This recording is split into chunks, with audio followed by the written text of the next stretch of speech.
So my name is Erica, I'm 39. I was diagnosed with Lyme in October of 2015. At that time, I'm not really sure how long I had it, but I know it was quite a few months. I never had a bite. I don't ever remember pulling a tick off me or anything. I went to my primary care doctor strictly because I was having knee pain. My knee was giving out on me. It was affecting my job. I was also fatigued to the point where I could barely function. I had 3 cups of double espressos a day to sustain me. It was really hard to even just perform daily tasks. So I went to my doctor. And you have several children as well. I do. So you're trying to balance that and working full time, and I have a intense job, so that was really hard to keep up with.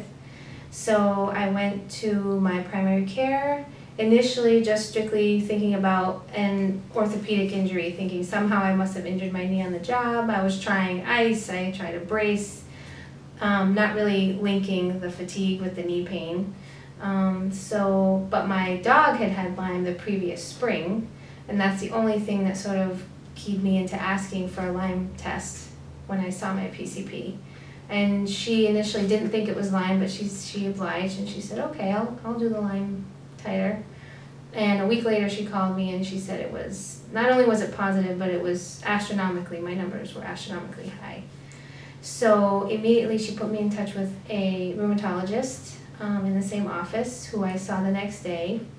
And she was also impressed by my numbers and put me on double dose doxycycline for 3 months, so triple length of time, which I did because I thought that was the treatment and I really wanted to feel better, and I was kind of glad to have an answer.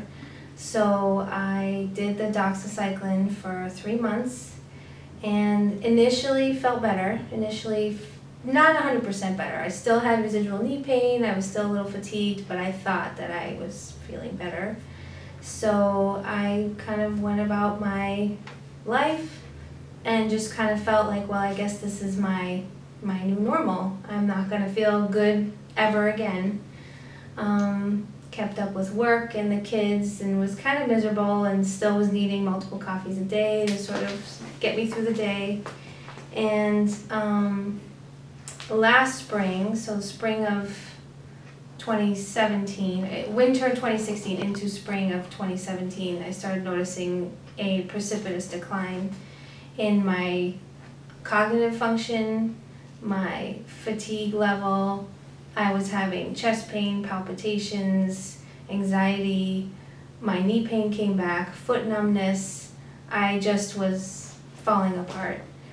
Went back to my PCP, who wanted to prescribe Prilosec for the GERD and EKGs for the chest pain, and nothing was connecting. And I just felt like, well, I guess I'm just falling apart and that's just the way it's going to be. I contacted a Lyme specialist at one of the Boston hospitals who did not have any answers for me. He said I had post-Lyme syndrome and that's just the way it was going to be. And what sort of pushed me in the direction of really needing to find an answer was that I went to my primary care for all of these symptoms, and she looked at my thyroid hormone, which was really low, and diagnosed me with hyperthyroidism.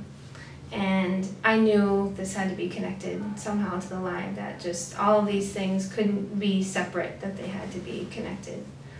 So I actually asked my husband, because I was at a point where I could barely function, I couldn't think clearly, I was so depressed, and I asked him just please find me a Lyme specialist. And thankfully, the other 2 places we contacted were not accepting patients, and he found the Lyme Laser Centers of New England and showed it to me, and we watched testimonials, and luckily for me, it's a half an hour from my house. So I came in, and immediately just the atmosphere in here was warm, inviting. It's pretty, everyone is nice. It's not like any other doctor's office I've ever been in. And I just had a good feeling from the get-go. And so I did the 3 months. which was very difficult at first, giving up the sugar and the caffeine and the carbs because I was addicted to all three. But I did it, and I feel much better, much better. Back to myself.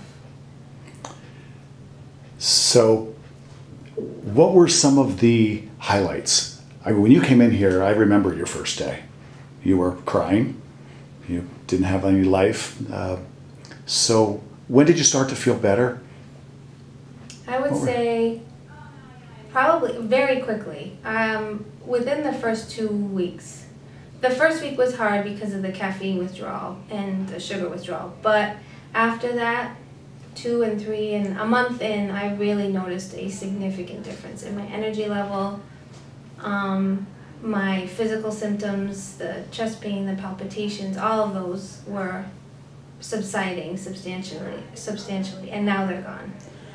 So, I mean, I'm looking at you right now, watching you give this video. I mean, you look perfectly, totally normal to me, especially knowing where you were. Yeah. But I always have to ask, starting out at 0, where you were, okay, and we on a 100-point scale, where are you today? How much better are you? 95%. 95. Love that. Great. Family, kids, back to normal. Your work is normal. Everything in there. Were there any fringe benefits that you got out of this that you weren't expecting? I'd just say like connecting with other people and really getting, sort of branching out with, you know, learning about different recipes and different treatment modalities that I wasn't aware of, and getting my energy back. Getting my energy back has been amazing. Not falling down at 2 o'clock in the afternoon. That's been the best part for me. Feeling like I can actually go through a whole day without wanting to take a nap or drink another double espresso. That's out. Yes. Yes. So there are other EMTs, 39-year-old mothers watching these videos. These videos are important for them, all right? There's a 39-year-old mother, working mother out there that is just like you were, all right? What do you want to tell her? Do it. Don't hesitate. Do it. It's the best. This has changed my life. Really giving me my life back. Because I really thought that, okay, well, this is what happens when you are almost 40, I guess. But it's not. I feel so much better, and it is 1,000% worth it.